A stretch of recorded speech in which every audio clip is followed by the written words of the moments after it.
What would happen if you built a refuge for a persecuted people in a place where another people already lived? In the next few minutes, you'll learn why this moral quandary is at the root of the struggle between Israelis and Palestinians. First, there are a couple of things it's helpful to understand. One, many Jews fled harsh persecution in anti-Semitic Europe, especially the Nazi Holocaust. Zionists encouraged massive immigration to historic Palestine, at that time a British colony, where Jews had an age-old connection and where small Jewish communities had long existed among larger groups of indigenous peoples. But when the UN offered the Jewish immigrants the majority of the land for a new state called Israel, for the indigenous Palestinians who lived there, it was a massive destruction of life. They rejected the UN's partition plan, and several Arab states invaded the new state of Israel. Israeli forces essentially erased over 400 Palestinian villages and towns. By the end of the fighting, Israel controlled 78% of historic Palestine. And when 750,000 Palestinians who fled or were expelled during fighting tried to return to their homes where the new state now stood, they were permanently barred by the Israeli government. While over 100,000 of their relatives and neighbors who hadn't left became second-class citizens of the new state, along with the new Jewish majority.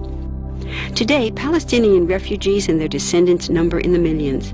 Most are in the Gaza Strip, the West Bank, and Jordan. Many are spread throughout the world, with millions still living in refugee camps, seeking to return to their homeland. To sum up, one group of refugees found a much-needed home, but in the process, a new group of refugees was created.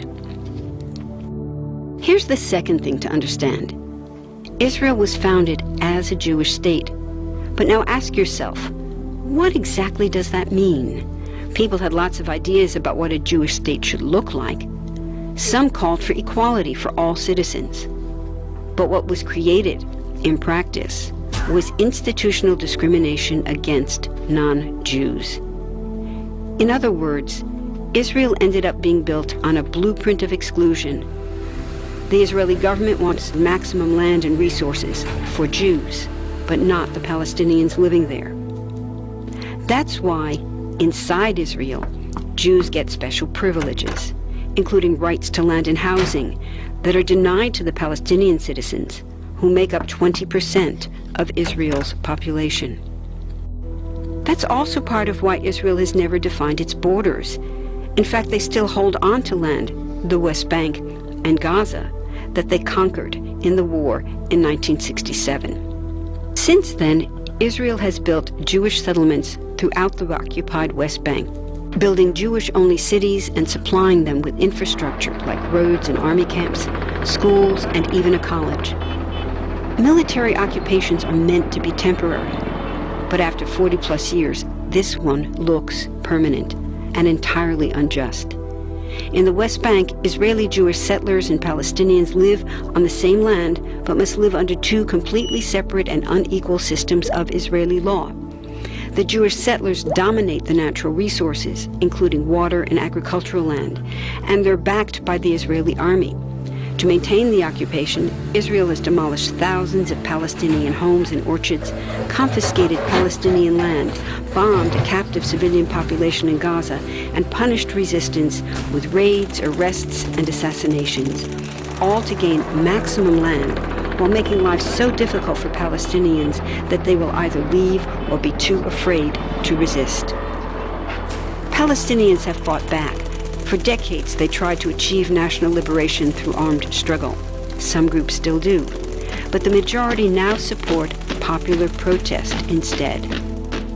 The deeply harmful pattern of control, repression, and violence profoundly harms Palestinians living under occupation and Israelis living as occupiers.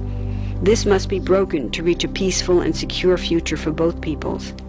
Now that you understand the problem, what about the solution? What about peace talks? So far, over 2 decades of U.S.-backed peace talks have actually made things worse by helping Israel continue the occupation. It's been years of talking while Israel massively expanded the Jewish settlements and literally redrew the map. Peace talks are good if they're real, but not when they're theater to cover a land grab. So now what? The current world superpower, the United States, has been a terrible friend, enabling Israel's destructive and self-destructive expansion onto Palestinian land by funding the Israeli military, the biggest recipient of U.S. foreign aid in the world. But there's another superpower that can make the difference: you. There's a movement with hundreds of thousands of people just like you across the world, including Palestinians and Israelis, protesting, educating, divesting, and boycotting, all to bring nonviolent international pressure on Israel to stop violating human rights of Palestinians.